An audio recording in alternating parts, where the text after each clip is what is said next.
Welcome back to another episode of 40 Facts About the 40K Universe. I am your host, Gersh1, and you are watching One Mind Syndicate. Today we continue talking about the Imperium of Man as we get into the Outcasts. These are individuals that live within the Imperium, but don't necessarily follow Imperial rule. If you're new to the channel, subscribe. We post Warhammer 40K content every single day. And of course, if you have any suggestions as far as other topics for Warhammer 40K, please comment down below. And don't forget to share this with your friends if you find it interesting.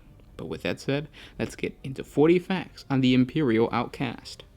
Even within the Imperium, where most are born into the same position for life, there are those that work their way free to make a life on their own. Some may have deliberately forsaken the role they were given, or slipped between the cracks of their civilization.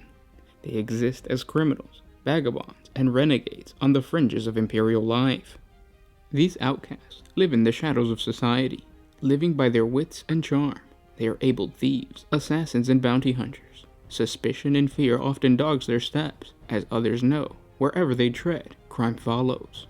Despite their reputation, outcasts can be connected to all levels of Imperial life. And while their concerns are primarily for themselves, they can be enlisted to larger pursuits. They have connections, knowledge, and skills unheard of from a proper Imperial citizen, and the willingness to use them through bribery, coercion, or other base appeals, often more effective than simple calls to Imperial duty. They can also retain associations and bonds with their previous lives and organizations that allow them to operate across many stratas of Imperial life. Every society has its margins, its underworld, and forgotten peoples. This is the realm of the outcast, where no true law reigns, where there is no justice other than that of a gun, where only the strong and insane prosper. On hive worlds and those with dense populations, these elements are usually criminal in nature, hiding among the ordinary citizens. On less populated worlds, or those on the fringes of the Imperium, they might simply be trying to maintain their independence from the distant Imperial rule. More likely, these places are havens for crimes and sedations, filling with illicit organizations and heretical cults pushed to the sector's remote edges to escape the wrath of Imperial authority. Though few would admit it, most worlds need outcasts. They smuggle illegal but sought-after goods and provide a semblance of order in an abandoned and forgotten region.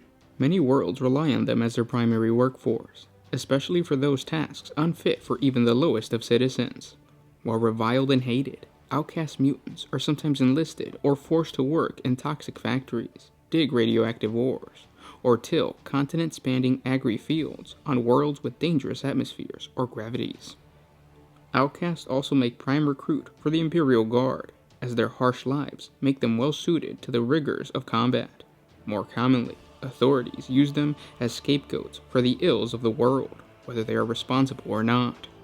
While the Ministorum would have the citizens believe that all outcasts are deviants, renegades, and heretics, in reality, many simply dare to exist outside of the Imperium's dictates. In the eyes of most authorities, however, all those who disobey the Emperor's law are all the same. In some cases, outcasts counter threats to humanity, as Xenos hunters, holding back the influence of alien powers on fringe planets, or vigilante executioners, bringing a form of justice to lawless realms within civilized worlds.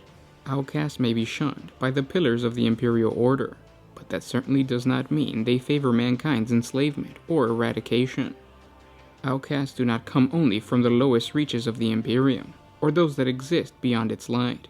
Some noble houses, or large portions of their families, may essentially become outcasts through choice or force. These noble outcasts sometimes cling to their power, even in the face of denouncement and exile, setting up their own private kingdoms where they continue to hold court. Inevitably, such concerns turn to criminal endeavors for enrichment or revenge. They often justify rejection of lawful society for no other reason than that society allowed their fall from grace. The distinction on the fringes of the Imperium between these kinds of outcasts, the legitimate planetary governors, and warlords is a thin one indeed, and is often of little consequence to human travelers who accept local power in whatever form it takes. Outcasts are not always criminals, though most might view them as such. Many outcasts, exiled from proper society, find themselves operating in the shadows, often among the very people who exiled them. Such is the fractured nature of Imperial powers and their goals, that the powerful find use for outcasts, as they are rarely connected directly to such great agencies. Outcasts can operate beyond normal rules and resolve tasks in manners their masters could never authorize. Most outcasts, however, have no masters, and many live freely to act on their own. Hated or hunted, they can do business, knowing that at some time or another, even the lords they have turned away from might come calling for aid. Many outcasts are loners, solitary wanderers, existing in the forgotten places of the galaxy.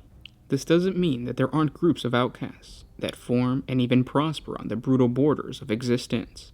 Many outcast factions are gangs that live at the bottom of Imperial society in every sense.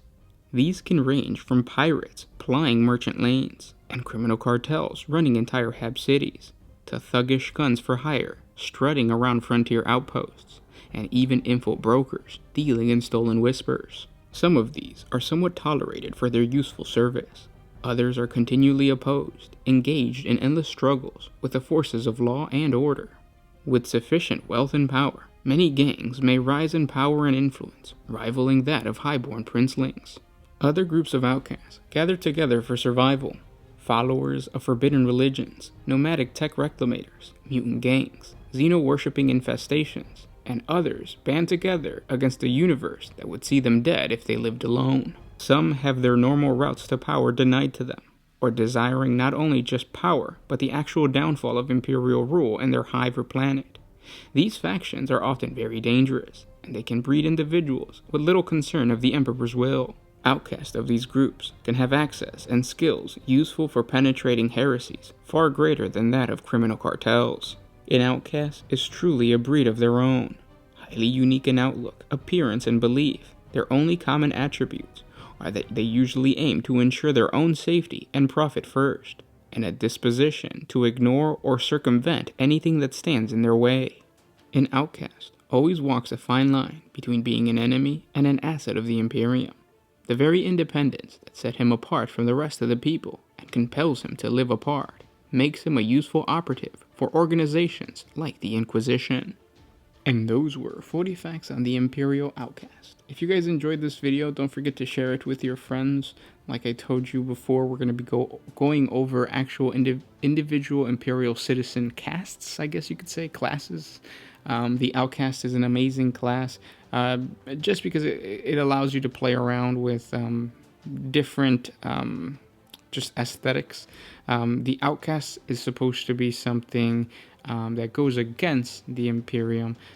Something that I've seen a lot of on like Instagram and Daka when I look at the galleries is like kit bashing Imperial Guard with Necrons, and you might think like, oh, that's heretical, but what they do, or the whole lore behind it, is that it might be an Adeptus Mechanicus faction that has discovered a tomb world that was destroyed, so there's no danger to it. They start experimenting with their thing. They become outcasts because of this interest in xenotechnology, and you have really cool looking models that are kit bashed, so they'll have like the face or the arms or legs of Necrons, and then the rest will be just like Imperial parts. So you don't necessarily have to make your character look human in order for it to be part of the Imperium or to be part of your little acolyte retinue or whatever. And I'm saying that because I'm creating my own retinue of Inquisitors, like I told you before. But yeah, if you guys have any cool ideas for outcasts, or the only thing that I see that you can't really do, because you could even do a Guevesa army, that would be a really cool outcast faction. Like you could play him as either Fire Warriors or Imperial Guard. But if you do like a whole 10-man squad of humans who look exactly like, or so you use the kit of the actual Tau Fire Warriors, you might want to replace the bottoms just because they have hooves and not regular feet. But you could do that, and then you can give them like Tau weapons and whatnot, and then Imperial heads. And there you go. You have your crew of outcasts who might have gone to the Tau, then decided to come back to the Imperium, and now they're fighting for an Inquisitor or something crazy like that. The list goes on as far as what you can kit bash with the idea of the Outcast, which is something that you guys should really try to do, because there's another, I forget what YouTuber, it was either 40 Facts or 40K Theories, or it was Kilroth.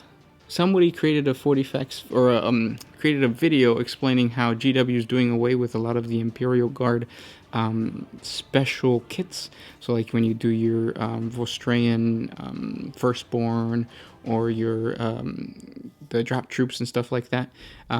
Well, this is our opportunity to kit bash, especially now that we have the Necromunda figures.